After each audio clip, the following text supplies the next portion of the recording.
Welcome to Prose and Cons, a podcast by writers for writers, brought to you by Precipice Fiction.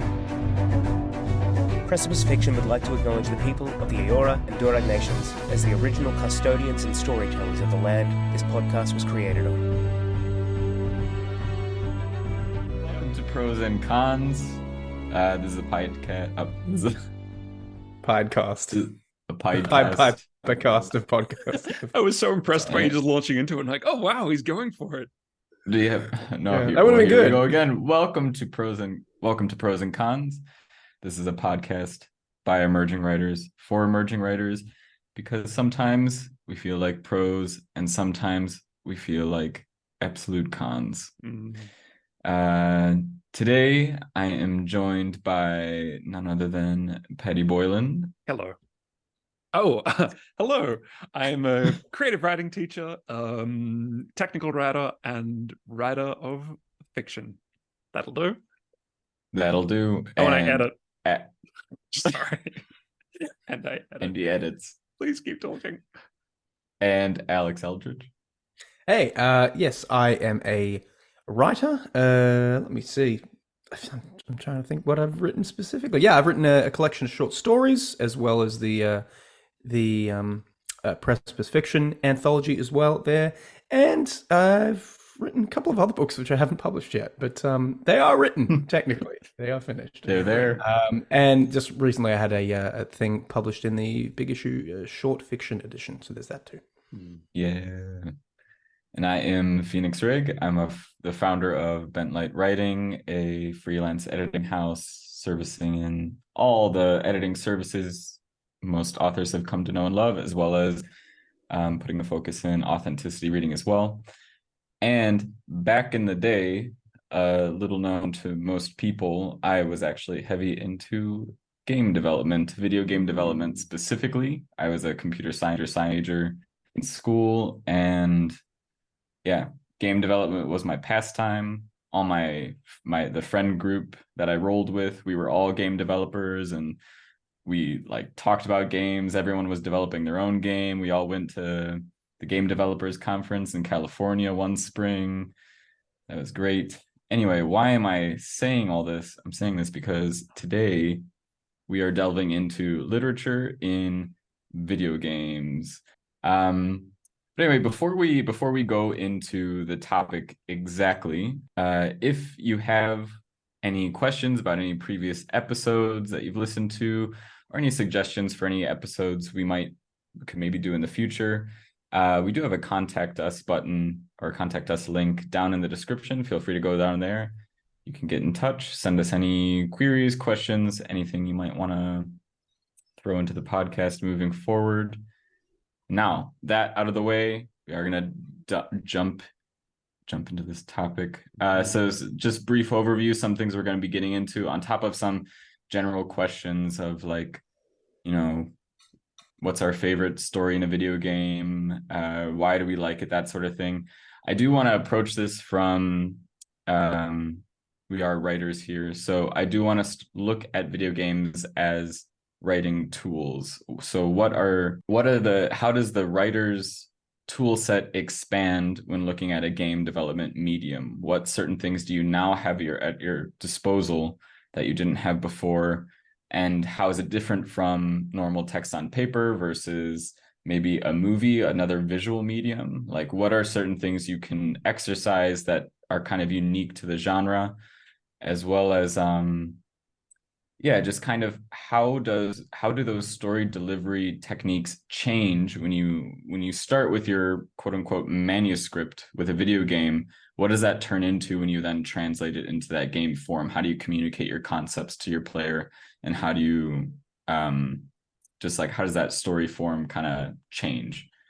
And so that's what we're going to be talking about a little bit and touching on a bit. But off of that, I would like to start off with that first question. What are each of your favorite games, specifically like for the storytelling element, and why? I got two, but I'm going to touch on the one that's easier to explain. Have you guys ever heard of a little game called Returnal? I've heard of it. Returnal. Yeah, Return AL, Returnal. No. The reason why I think it is a brilliant example of storytelling in games, do you guys know the phrase ludo-narrative? The ludo-narrative of a game? Yeah, okay. Yes. Okay, yeah, it's a combination of the word ludology, which is the study of games, and narrative, which is narrative, obviously. It's how a game's gameplay elements inform and affect its story, and vice versa.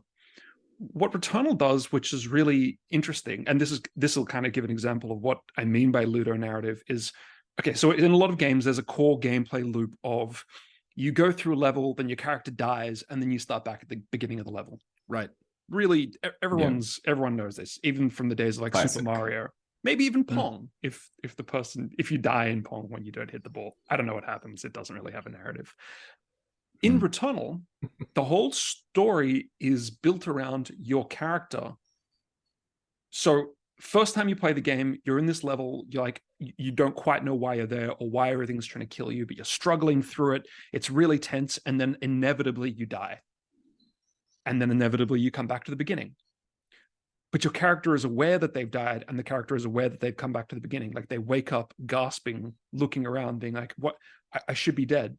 Like looking at themselves, and then they realize that what they're about to go through is a complete, like a loop, like a Groundhog Day style loop of what they just experienced, and it's hell for them. There's clever reasons why it happens. Without getting into too much spoiler territory, the character is sort of caught in a constant emotional loop of like regret and bad memories for things that have passed, and that's kind of manifesting as the events of the game. But your character is aware of the gameplay mechanics. Your character is aware that I'm probably going to die, I'm probably going to start again, this is a living hell, the only way I can break out of it is to like press forward. And it's so cleverly done. That's like every genre, like theater or books and things, have certain storytelling conventions that wouldn't exist without the structure of that medium, and sometimes that play into the structure of the medium. Like in theater, sometimes you'll get like fourth wall breaking, where the actors will like kind of get the audience in on the joke, something like that couldn't exist without theater.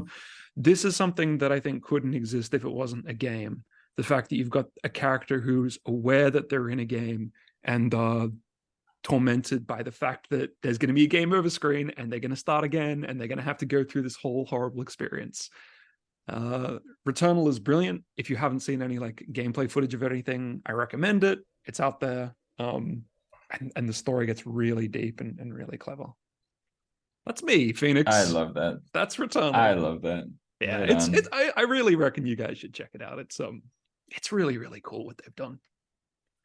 I love when story elements or even just mechanical elements bring it's like a weird video game fourth wall break where they bring awareness to video game tropes or it is kind of mechanics that have become staples in a way where nobody really even questioned it. It's just like, oh yeah, you die, you come back. And it's like, okay, well now we're going to play on that thing, like play on that trope and call awareness to it. I imagine like a bunch of Nintendo designers sitting around like thinking about Mario, and they're like, but what is an extra life?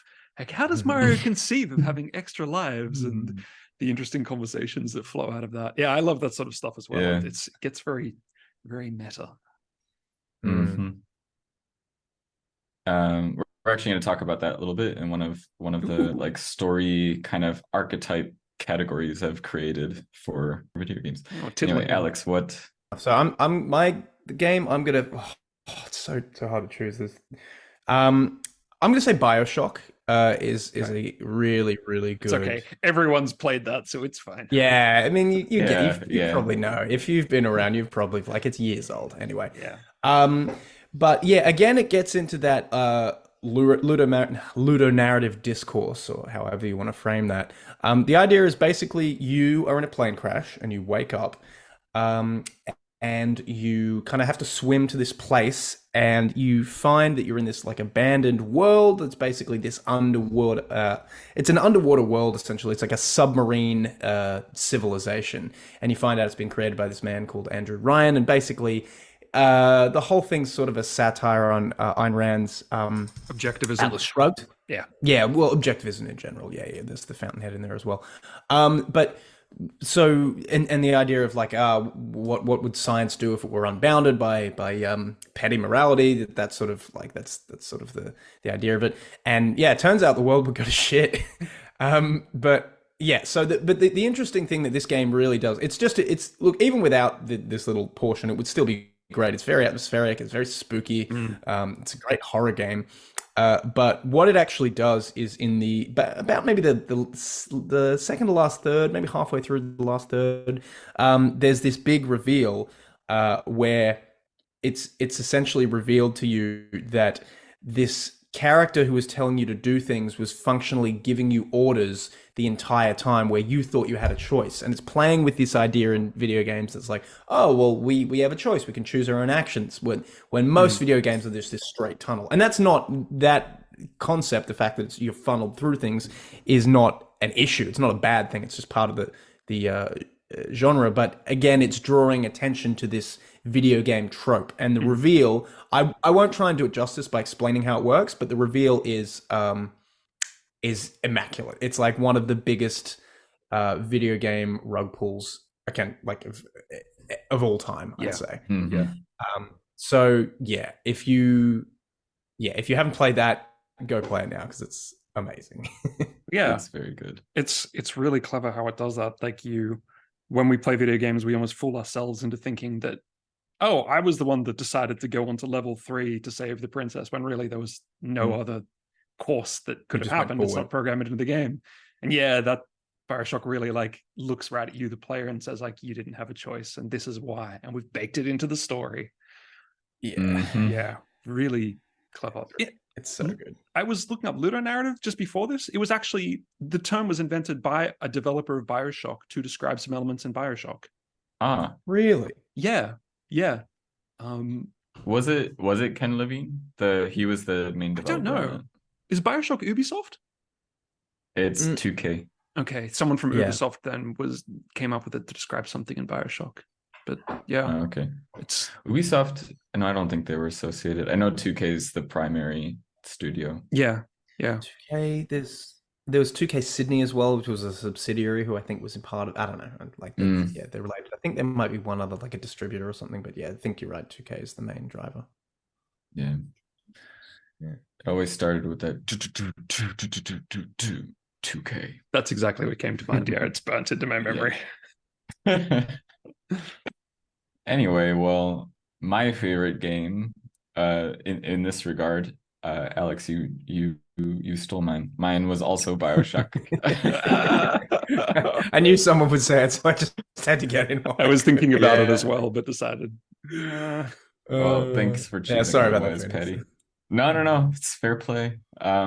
All's fair in love in Bioshock. But no, I've chosen it for different reasons though. Like, well, first of all, Bioshock is a very formative series for me. It's one of my favorites. Like, I was pulled into it by like elements I can't even explain. Like, I saw a preview for it and I was just like, what is going on there? And I was terrified of the game, but I just like couldn't look away and I had to play it.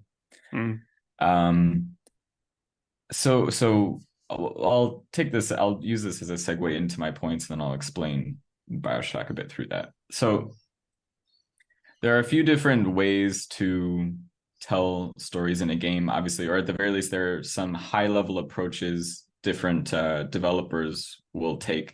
And actually, back in college, we kind of had there's kind of a divide a little bit, like not like a serious divide, but there are definitely people that were more mechanically focused in games, which I counted myself amongst, as well as my friend Denver. If you're listening, you were definitely you know who you are.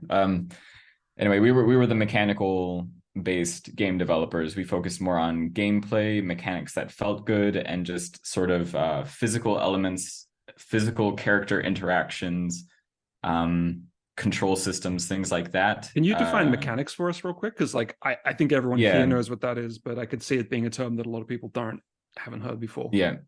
So mechanics would boil down to I would say most generally like player influence on the world, direct player influence on the world. So that goes from the actual hardware, so like just your button inputs and things like that, like as well as then what those inputs translate to is in terms of like what abilities your character has been given within the world and what your character is able to do, as well as just even your character's influence on the world in the sense of like, if your character walks into a village, how does the village respond to you? Like, and it's that sort of like the player autonomy within the world, as well as the individual like kind of rules of the game and how those rules play off of one another. So very very input driven, as well as it's less like story element written into the game and more in the actual, I guess you could say, coding, the delivery of the game. So like the physical instructions of the game and how the player interacts with those instructions, basically. Did either of you have anything you want to add to that? No, I think that's really succinct.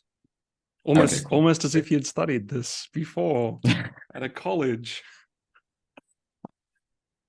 But anyway, so you have, so yeah, me and my friends, we had the mechanic driven developers, and you had the story driven developers who were more interested in what story the game's trying to tell, and were less interested in creating groundbreaking mechanics, reinventing mechanical staples, anything like that. That's what really intrigued me and my friend.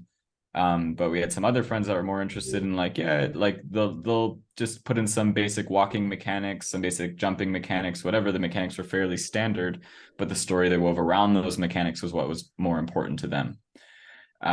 So anyway, this brings me to some of my first few categories here. So you have mechanical driven, which is the story is driven predominantly by the player's interaction with the world. The story might not be as in the face of the player. It might be more subtle, more in the background, more reliant on the player's own inspiration to interact with certain things within the game as they go. And this is actually where I would place BioShock, or I'd place BioShock as a bit of a hybrid, to be honest, but I put it more mechanically leaning in the sense that the story, there are very little game breaking moments in the sense of the player takes a pause from gameplay. The player is taking a break. There are very little interruptions in the game where story is then delivered to the player. Most of the story is delivered to the player through their own interactions with the world and how they feel they'd like to explore. The story is delivered through audio diaries that you find as you go, the vast majority of which are off the beaten trail. You only find them if you're scrounging around, and then through those audio diaries you can kind of piece together what had happened.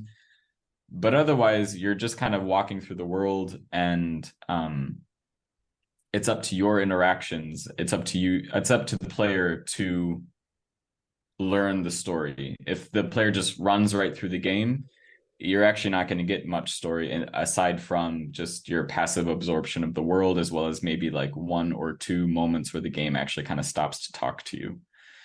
And then kind of on the opposite end of the spectrum, you have your straight delivery story games. And I always think of Final Fantasy when I think of this, where you actually have a lot of moments where you cut gameplay and we're just going to talk straight to the player. We're going to just deliver a chunk of story, or maybe you even have the game start off with a long 5-minute story moment where they're just kind of delivering exposition to the player to kind of give the overhead of the story, so that when the player drops in, they have this story that they're going in with. And there are a lot of ways this can be done kind of heavy-handedly and bog down the player with story they don't yet care about. Then you have the other two are actually pretty quick. Stuck on stories that are just kind of meta lore around the game, where it's not actually essential to the gameplay at all. One good example of this is League of Legends. The story of the game and the story of the world, the context of the world, doesn't actually have anything to do with the objectives of the players in the game. You can play the game without knowing anything of the story, and you can enjoy the game without ever concerning yourself with what the characters' backstories are, or what the world's greater context is, anything like that. It's like entirely an afterthought, right? Like it's the story was written after all the gameplay mechanics were created. Yeah. But then you have all this player investment in the game because there's such a dedicated fan base that when they then go to dive into the lore, they find it very satisfying because they're delving into this world they already have so much investment in. And then I have another one that I call player imagined story, and this is kind of the players dropped into a world, and the developers didn't actually find it necessary to explain anything to them. And what the player kind of takes away is what they take away, but it's not actually essential to it. But there's something going on, and it's kind of that mystery that gives a certain charm to the game. So you have games like Journey by that game company. The story itself is very archaic and very primitive in the sense that you see a mountain in the distance and your objective is go there, and that's all you know. You don't know anything about the world, but as you're walking around, it's very clear that something has happened there, and you're finding these little you're finding things as you go, and there are little story elements that are delivered to the player that give them a broader sense of what had maybe happened. But otherwise you're kind of left wondering just like what happened here, as well as even just the original Mario Brothers. There are mushrooms floating around, fire flowers, you jump into a pit, you come back. Like you take these things at face value. It's like, oh yeah, it's a platforming game. But in reality, you're dropped into a world, and one could ask, like, what's going on here? And you don't really know. And it doesn't need to be explained, but it's just something that's going on. It's a passive storytelling device, essentially, and the player is kind of allowed to kind of fill in the blanks. So with that, I kind of already touched on it. I actually like that about BioShock a lot because it does have a more mechanically driven storytelling method, in the sense that the player controls how much story they're consuming, as well as the score. In this way, the story kind of naturally scales, because if the player is naturally very interested in the world and what's going on, they're naturally going to seek out more story. So they're going to be consuming the amount of story that actually interests them. Otherwise, if they don't care about it that much, they just run through the game and they don't get as much story. But maybe later on they become more interested and begin seeking it out. It's up to them. And I appreciate it for that. I'm thinking Elden Ring in every FromSoft game. Like the story is, I mean, even when you go out of your way to decipher it, it's cryptic and baffling, and you're never going to get all of it. Or you could just completely ignore it and just, it's a bunch of cool baddies to beat up in gothic settings. Totally optional story, which is cool. Yeah, and you wouldn't say it's tacked on, but there's definitely you choose your level of investment. It's like the soil. The story is like under an inch of soil under your feet, and you could just run over the soil, or you can stop every now and again and like dust it back and Sift it up, there's something going on just under the surface.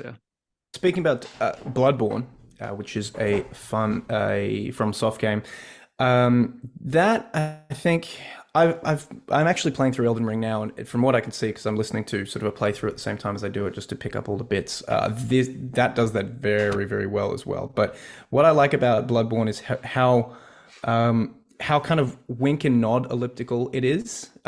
So when you get into the game, basically you meet this old man called Gurman, and he's sort of like, don't worry about it, just go and kill some beasts. Like he literally almost says that word for word. And it starts off being this game about killing werewolves and being very Victorian, and like, it's very pulls a lot from Robert Louis Stevenson and just great Gothic literature. But very quickly it morphs into something that's a lot more Eldritch and cosmic, and it eventually does play a little bit with that sense of what we were talking about in BioShock of like, well, were you just a victim to a more powerful party, like basically getting you to do these things through the whole thing. And you find out that there's these there's basically a bunch of Eldritch gods, and they're sort of playing off each other. And and like, what is a god and what is a demigod, and a lot of the same themes in Elden Ring actually. But in terms of just playing within that space of like, well, what agency do you have in this game, and how much are you just a pawn of forces beyond, which is functionally what a video game is. It's very, very good at doing that, but it really meets that information out very, very sparingly. It's not terribly concerned with you fully understanding stuff. And at the end of the game, there's even this one kind of boss. He's not the main boss, but like close to the end of the game, where you've kept hearing about this guy. His name's Mikolash, and he's like, oh, he's the one who invented the not the Hunter's Nightmare, the Nightmare of Mensis. And it's basically seems to all be coming to a point, and you get to him, and he's just batshit. Like, he's just totally insane, just raving. Wow. So it's almost like this little like fuck you from FromSoft being like, yeah, you're not gonna get anything. Like, nope. I don't know. That to me is just storytelling done well in a game where, and it's the same. So this is like something we talk about with writing in general all the time.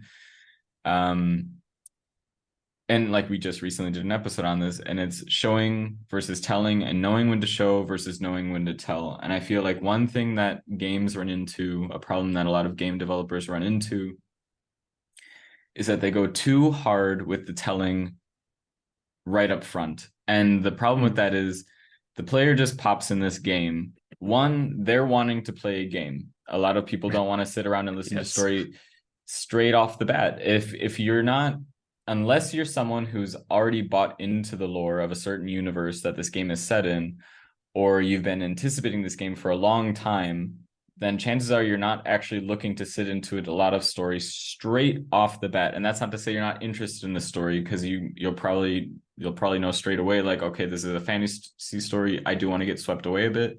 But the problem is that right off at the beginning, you're not yet invested in the character, you're not yet invested in the world. And so when people come in with a lot of story, a lot of like exposition, the player investment just isn't there yet. And that's not to say it won't be there soon, but it's not there yet. So to dump a lot of heavy stuff, as well as it's like, if you're going to drop a lot of names, a lot of cities, a lot of things like that, that's a common note I give when editing anyway. If people come in with their introduction and they immediately start introducing a lot of characters right off the bat, usually I'll say, like, you're introducing a lot of people very quickly. It's a lot for the reader to keep in their mind. And suddenly they're doing a lot of heavy lifting when all they're trying to do right now is get into the story. And so you want to lighten that load a little bit, just kind of ease them in. And it's the same with gameplay. If you're dropping a lot of names, creating a lot of context that the player isn't actually directly involved in, the same thing happens. But then on top of that, then gameplay does start, and suddenly they also have to keep in mind mechanics, learning the controls, all these things, and all this exposition that you've just written just falls right out, and they don't, it just doesn't have any place. But if you build the world, drop the character into the world, focus on intuitive mechanics that the players can start to just explore and start playing with and start finding their way around, and then start dropping little things in there that catch their attention, are made to inspire curiosity, the player will start to want to know what's going on, and they're going to start seeking that story out. And even if you don't bake the story into the world, and you do hard cuts like Final Fantasy, at the very least, once you have that player investment, they're going to want to listen to what's going on. There are a lot of stories that do quite a lot of telling very, very well, like Kingdom Hearts. That story, like, I was so gripped in that story when I was a kid and watching that thing. That was something I thought they did really well, and that was a lot of telling, very telling heavy. I'm sure they wound up to that though by investing you with gameplay and then making the telling almost not the reward for the gameplay, but always coming after the fact of. Is that what they did? Yeah, and typically that is the case with cutscenes, is they're kind of the reward players get for accomplishing something. But also, like, Kingdom Hearts had something special going for it in the sense that it was kind of, I'm pretty sure it was the first game that had like voice acting, or at the very least, the first popular game that really popularized voice acting in games. I remember as a kid, that was a big deal, that like it wasn't just going to be text on a screen, they were going to be talking, and like and not just in the big like the big cutscenes that utilized like cinematic engines, like as well as in-game cutscenes utilize voice actors, and that was a big deal. So they had some cutscenes at the beginning that kind of used some of these elements, but it was kind of flashy and it felt new, it felt fresh, like it was good. The player was there. As well as if you do watch the opening cutscene, the opening sequences for Kingdom Hearts, I would actually say it's just good storytelling. They do a good job of, it's not heavy name dropping, heavy world building context. It's a lot of, they put a lot of hooks in. They're trying to create curiosity, and they're not doing a lot of like history telling. They're really trying to draw you in. They're telling you, they're showing you something's wrong, something's up, there's something going on. And it's involving a lot of like Disney IPs. So there's that extra element of like surreal. There's a surreal element to it. There's a lot of stuff at play there. That's such a strange pairing with the Disney. Like, I wonder how they, just to side quest for a second, so to speak. Yeah. Like I wonder how they got that. Like, did Disney acquire Square Enix or something? Or like, I imagine Disney drove up to Square Enix with a big truck full of money and said, "How can you make Goofy an NPC in a serious video game?" And Square Enix is like, "We're on it, bosses."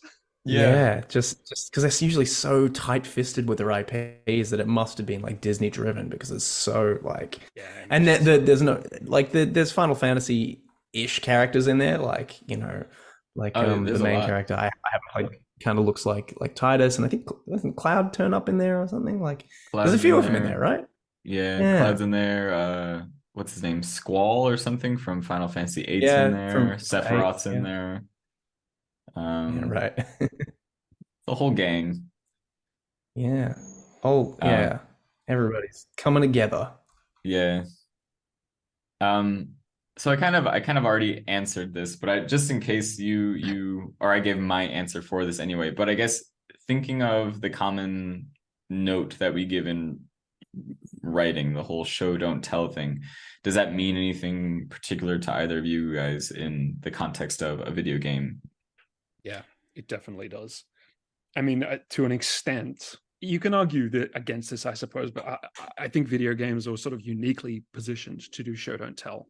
If you tell someone that, oh, these guys are bad guys and they're going to want to kill you, that's one thing. But if you have the enemies shooting at you, you're immediately shown like, oh, these are the bad guys, I need to get away from them. There's no arguing with that. I mean, it's as visceral, the next most visceral thing to real life. The example I have, though, and I've mentioned this video game many times on the podcast, is a little game called Disco Elysium, which is, I mean, if it's not my favorite game, it's one of my favorite games of all time, but one of my favorite pieces of literature of all time. Anyone who hasn't played this, if you're interested in stories, God, I recommend it. It's absolutely incredible. So you play as an absolute wreck of a human being called Harry Dubois. You're a detective, but you've drunk yourself and partied yourself into an amnesic stupor. You have brain damage as a result of what you've done to yourself. So it does that old trope of like, you wake up and you can't remember anything, and you need to piece together the past. That, it's done. But it's really tragic. You learn just how much damage you've done to yourself. In fact, one of the ways you can die in the game is if your health reaches 0, you straight up have a heart attack from the stress of what you're experiencing. Wow. Or a stroke. You can die of a stroke. Yeah. The guy is, it's a very sad game at times. Anyway, there are aspects of your past life that you've forgotten, right, because of this amnesic thing, that you kind of get hints from the game at that, like, exploring that's going to be very painful. Like, you're one step away from this deep reservoir of pain and despair that if you bring up, you will actually take damage in the game. Wow. So if the game was just like, this is a deep reservoir of pain and despair, are you sure you want to tap into this? If it was just a normal text game, you'd be like, yeah, sure, whatever. Yep, go ahead. My character's suffering, but that's fine. But the moment I took damage the first time from starting to remember horrible things about my last moments with my ex-wife, the damage is like, oh crap, oh, there's a cost to this. Like suddenly, even though it's just losing a point of damage, like it brings you one step closer to game over. So suddenly, like Harry's pain in that moment is my pain. Like they put a resource of mine on the line, which is that health point. It's little things like that, and unless you play it, you can't really experience how meaningful that is. But it makes all the difference. It's so good. And I'd also never seen a game where like psychological hits will do like morale damage or health damage. And like there's points where you can act like an absolute fool, but then the narrator's like, you've just embarrassed yourself in front of everybody. Like you've ashamed yourself. What are you doing? And you lose a point of morale. And if that gets to 0, then it's game over. I could talk What about happens this if he game gets all to day. 0 morale? Does he just like off himself? Mental breakdown, or you just completely give up. And then there's like a little newspaper article that says like local cop on the trail of killer found under bridge. When confronted by reporters, he was yelling about how the world is broken and he'll never find love again. My And gosh. Oh god. that's the last anyone has seen of him. I've Yeah. never heard you talk about this game. This is the first time I'm hearing about it. I don't know how, because I mentioned like every 3 podcasts. Oh I my mean, at this gosh. point, it's probably annoying. Okay. Disco Elysium, best thing in the world. Yeah, so that's my example. That is something very special that games have, is that innate player your hands on the controller. So Yes. you throw a player into a circumstance, give them a reason to care about it. They're like, or give them something to feel, and they'll feel it. Like Yes.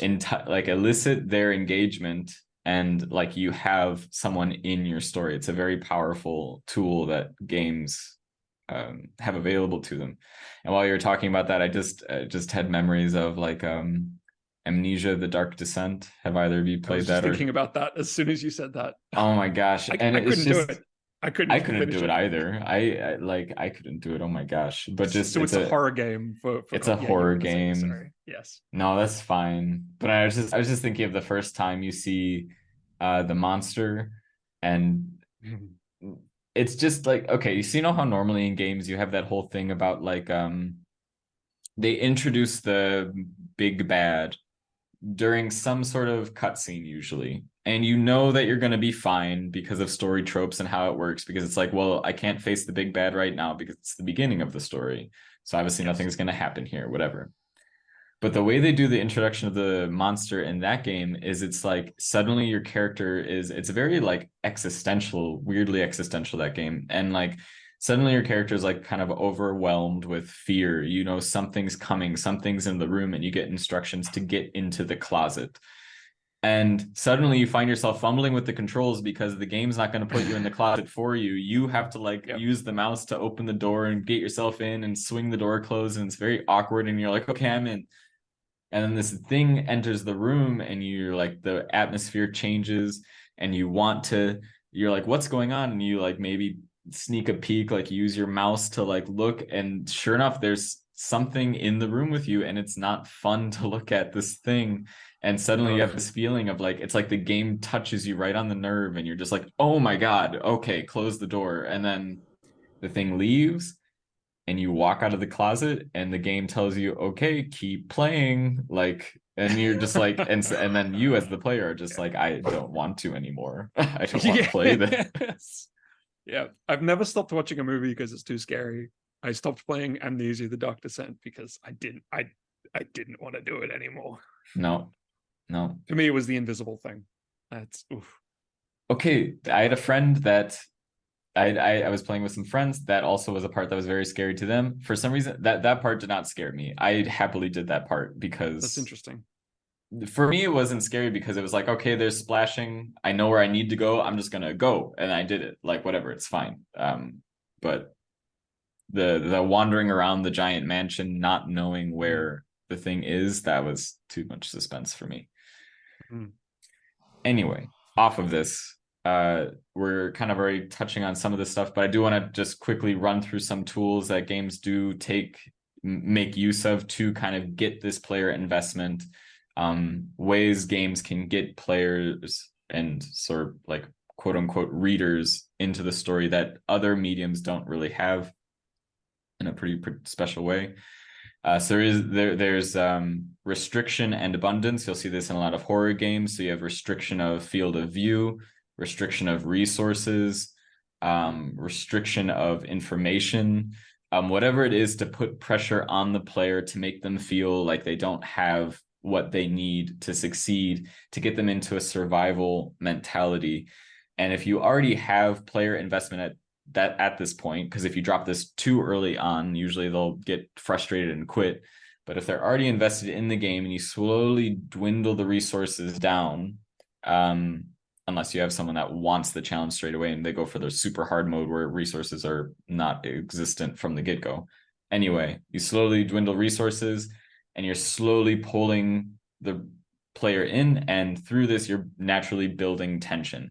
This is something games can do particularly well, because you are the player, you are the manager of your resources, and it's just this, like, the story can be more or less crap, the world can be crap, but if the player has investment in their character and finishing the game just by cutting back on resources or taking something away from the player, suddenly there is this tension that's created. It's so subtle and it's so effective, and it's very unique to games.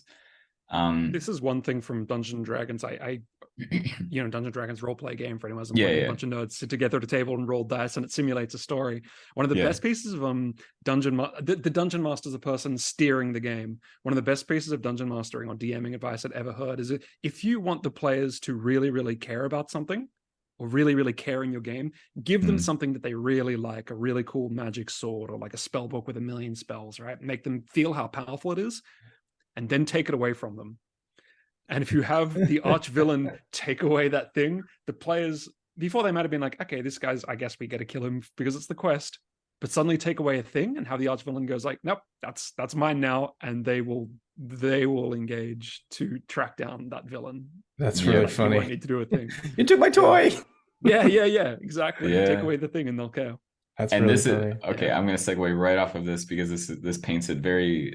This is a game breaking thing that a lot of AAA companies will sometimes get wrong. Sometimes, so we have a whole episode about breaking a story. How do you break a story? This is one way that drives me insane, and this is how you break a game very, very quickly. And you'll know it in a second. But okay, so take Paddy's example where you give the player something powerful, they feel the power of it, and then you take it away, and you have that player investment. That player sets off on a journey, they engage, they fight, they go through whatever the trials are. And after this effort, this investment, this, like, they have friends there, they've built community, they've had an experience, they win this item back. That item has so much significance, even though it's made up, it's invisible, there's nothing in their hands. It has so much significance. But then let's say that same company that built that game suddenly releases a patch that says, okay, well, you can pay us $50 and we'll give you that item. And then everyone's running around with this item. Suddenly that item means nothing. And you've broken the game. Because one thing that was holding that game together was this significance that was created. That's your scale that you've organically created, is this significance. That item means something. Does it actually mean something? It only means something in the context of that game. Once you let everyone start having it without that sacrifice, suddenly it means nothing. And I'm speaking from experience with this. I've been a long time player of World of Warcraft, and this is something that just destroyed the game for me around like halfway through its life cycle. I've been watching a lot of videos on this recently, and just Activision acquired it and started, implementing some of those the level boosting, all this stuff, and it's just like, loot boxing is a crime against God. I think we can all agree that. Oh my gosh, yeah, it's terrible. But that's the thing. It's like, and these are all pay to win features, right? Like pay to win, as in like people paying money to gain an advantage in the game. Thank you. Yeah, that's what pay to win means. When people have a notable advantage for giving in like real world currency to these companies or whatever. And it breaks the game because it reduces the significance of these objects. Whereas in the initial World of Warcraft, staying with that example, you have like 1% of the player base that are able to complete the end game material, it creates significance. When you see someone walking around the capital cities with the primary weapon of the main boss, you like stop and look at them for a minute, because it's like, whoa, you are seriously good at this game. Like, you know what you're doing. Like, you're putting in the time. That's something. And even though I wasn't one of these 1% that were engaging in this endgame material, I didn't see a lot of endgame material. It still held the scale of balance for the world for me. It gave the world significance for me. Then suddenly when they started making it so they were making it more accessible, where it mattered to the company that everyone was able to play this endgame material, suddenly everyone was seeing these bosses, everyone was getting this loot, everyone was doing this stuff, and suddenly it didn't mean anything anymore. Anyway, game breaking. Coming back to ludo-narrative, like what you were describing there sounds like it's almost, there's a mythic status. There are these heroes walking around that have done the mythic thing that few can accomplish, and when you see them, it's like, look, there's the great warrior such and such who did such and such. Like, what an awesome, and without knowing it, like, that's through the gameplay, through just seeing a player with like a high-end boss item, there's suddenly like a legendary ludo-narrative in that. When everyone has it, that tears down the narrative. It's like, if everyone's Achilles, then the legend of Achilles doesn't mean anything. Yeah, exactly. And nowadays, like, the only like real valuable like stuff of note a lot of the time is stuff that only exists because someone, or stuff that has since been discontinued, so it no longer exists in the game. When you see a player with something like that, it has some significance, because it's like, oh, you were playing back in this time, or you did something back in this day, and now it's no longer achievable. That's like the only thing the game really has in that way anymore, because it's the only thing that's like no longer achievable by everyone, really. And people look for that. They look for that significance. Anyway, so just some other tools. Really easy one, player choice, giving player morality choices, something like that, to affect how the game responds to them and how they interact with the world around them. It's a way to let them choose. By giving them this choice, you're asking them to participate in your story. Hey, how do you want to participate? And they say like this, they're participating. That's them choosing how they go into your world. I've touched on this a little bit. Increased time input needed to actually, this is a little bit differently. So increasing time input as a pacing device. It's a little bit cheap. This is big in Final Fantasy games. You know, you want to beat the next boss, but first you have to go grind out for a long time. And it's a way to slow the game down. And it can be a little bit cheap, but also just, it's a little bit masochistic, but by asking the player for that little bit of time investment, it does increase the significance. It's kind of a thing you can play with. Just going back to the ability to make player choice as well. This is something that I hear. I listen to this podcast called Watch Out for Fireballs, which is like they talk about sort of retro games. I'm sure I mentioned it before. I really like those guys. They're really fun. But basically, one thing that I keep hearing that is like the different gradients of choice, like the ability to choose between like making significant choices. And that's not to discount the ability to, make fashion choices and things in terms of how you're presenting your player. But like, if you're giving me a choice between like, okay, let's say in some of the early JRPGs, it's like you're essentially functioning as an algorithm, and it's like you have either attack or magic, and there's no reason you would ever do magic, because if you would just attack enough, you do it. Like, just occasionally you'll want to cure. So that is technically a player choice, but it's a very insignificant choice because it reduces you functionally to the level of a very basic computer, like keep tapping A, essentially. So I think it's important to have those, actual distinct choices that matter, as opposed to like, just like, oh, you can go this way around the tree or this way around the tree, and they both come to the same place.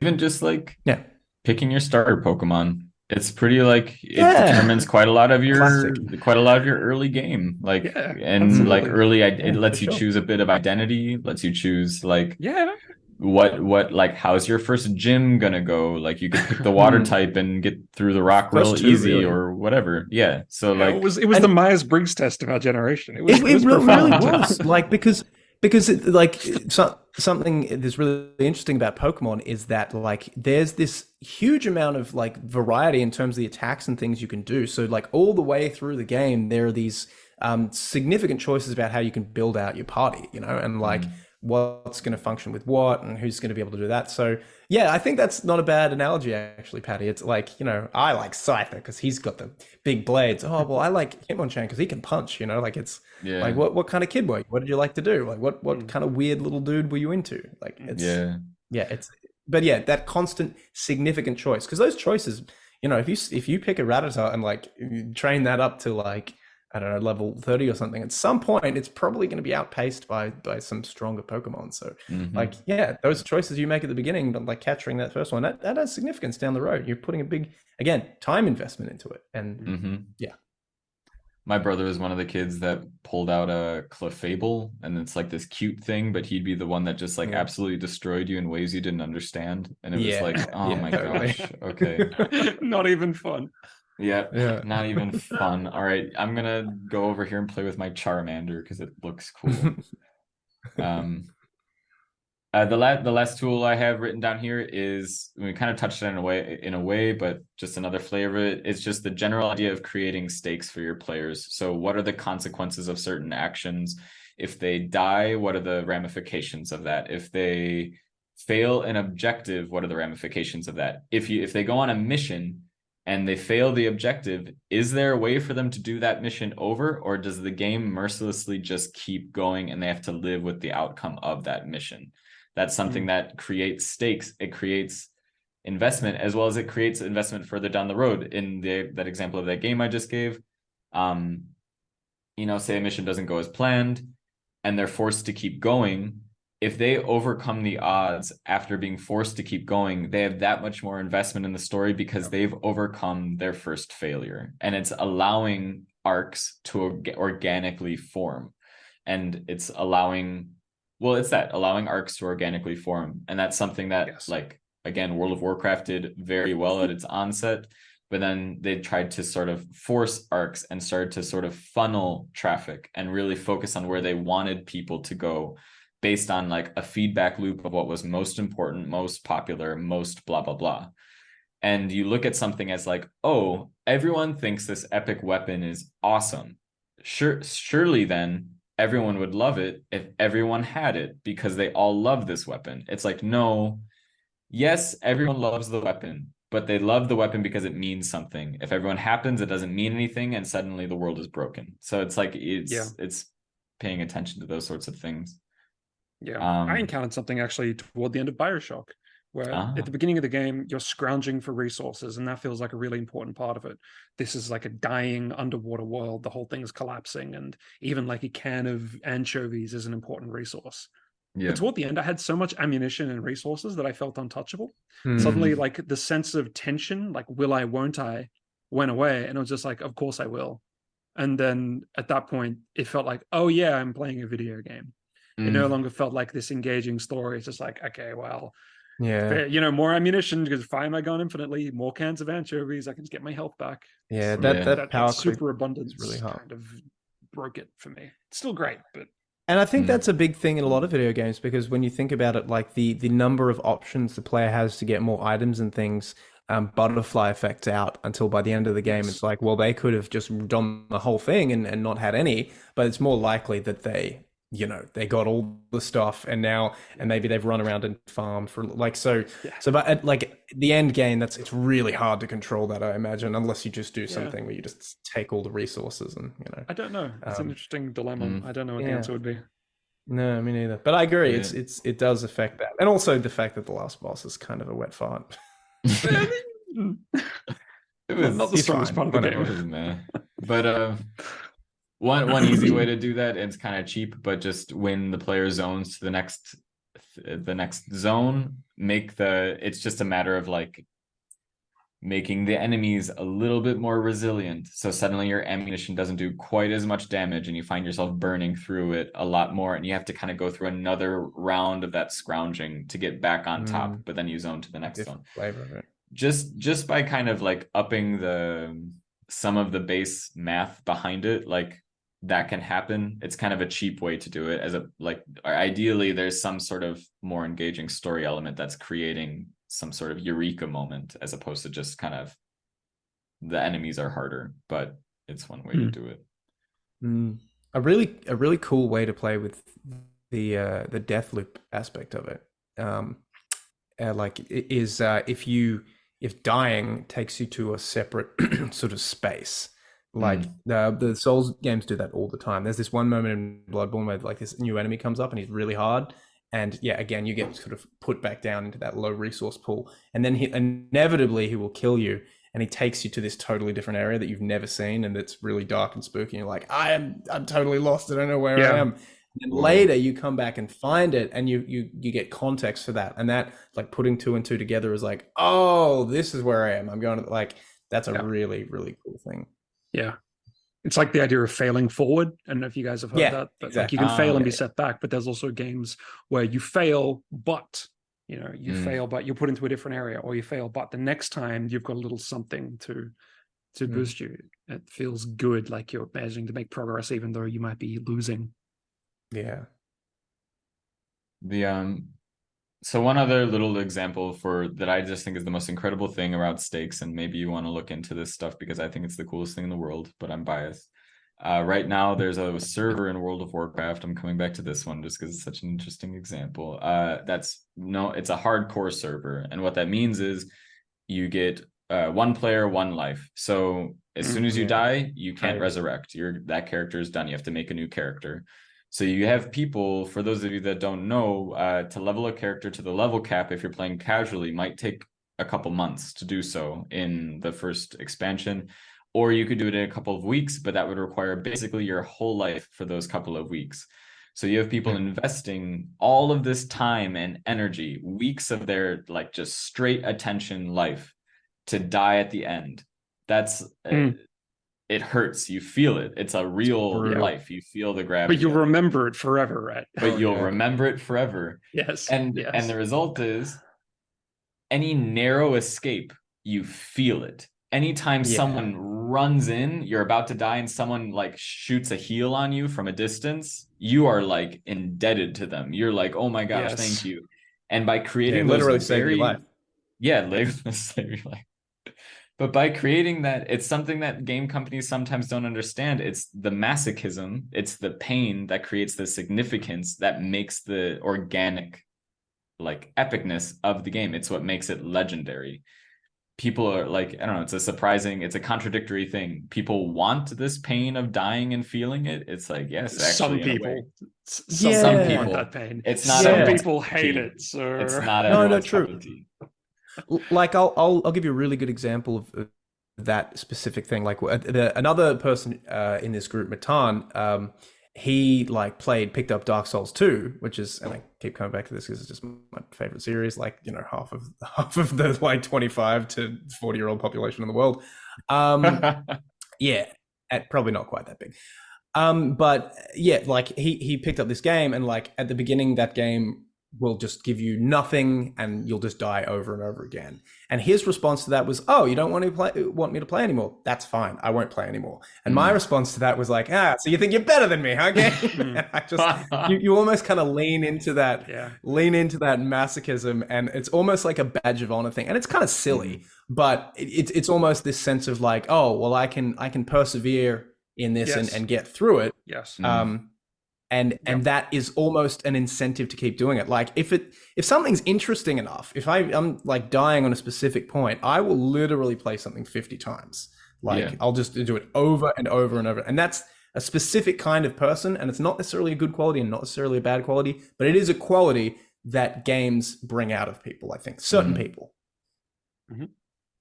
There's a whole element of yeah. flow state where, or it's a type of, I think it's called eustress, or it's a good form of stress. And it's basically stress in a situation where you feel you have the tools necessary to overcome it. Suddenly that stress feeds you, and it's actually like a driving force as opposed to like a debilitator. And that's kind of like where a lot of games thrive, I feel. And yeah, it's not everyone's cup of tea. Not everyone likes the hardcore World of Warcraft, and then those people go play a different game, and that's fine. Yeah, that's fine. And just to quickly loop this back to writing, if one thing the recent discussion has, if there's one thing to take from the recent discussion that you could definitely pull into your writing, it's looking where you can create significance. And it's getting your reader to invest in certain qualities of the story so that when they're taken away or when elements are changed about that thing, they feel it. And we talk about this in the story breaking episode, How to Break a Story. We talk all about creating significance and then suddenly introducing an element that suddenly makes everything meaningless. And you want to focus on creating meaning, not pulling the rug out from the meaning you've worked so hard to integrate. Don't give your reader a boost to the end of the book for $50 and I don't know. For $50, see the good ending. Yeah. Games companies aren't even that far off doing that. It's horrendous. With that, we are going to start closing it down here. We have been Precipice Fiction. So this is Alex, Paddy, and myself. We are 3 members of Precipice Fiction. We also have Ali, Burnham, Matan, Elul, and James, Healy. We wrote an anthology together called The New Mythic. It was nominated for a couple of awards over in Australia. You can buy that on Amazon, as well as, I think, just Amazon at the moment. Just Amazon at the moment. We're working on it. We're working on getting that to some other places as well. The audiobook for that is coming out very, very soon, featuring some incredible voice talent, including Rupert Degas reading The Stolen Sword at the end. That's absolutely phenomenal, but also the rest of the stories feature incredible voice talent as well. I'm not going to list all of them right now, but they're all just very good. On top of that, if you've enjoyed listening to what we've had to say to you today or previous episodes, don't hesitate to leave a review for this podcast. That would actually be greatly appreciated. It helps us with the algorithm as well as makes our day. And makes us feel good. It makes us feel good. Gives us a sense of significance. Yes. If you'd like to see our faces while we talk to you, we do put these on YouTube. And if you have already read The New Mythic and you have liked it, feel free to leave that a review as well. That would be great. And once again, if you have any questions about what we just talked about or any suggestions for future themes or such topics you'd like to see, there is a link to a Contact Us form in the description of this podcast. You can scroll on down and get in touch, and we'll talk to you and be excited because we like talking about this stuff. Oh yeah, and we do have a quote. Every age has its storytelling form, and video gaming is a huge part of our culture. You can ignore or embrace video games and imbue them with the best artistic quality. People are enthralled with video games in the same way as other people love the cinema or theater. And that was Andy Serkis, also known for his role as Gollum in Lord of the Rings, as well as many other things. And with that, that's going to do it for us. Thank you all very much for listening, and we'll catch you in the next one. See you later. Game over. Continue. You're listening to Pros and Cons, the Precipice Fiction podcast.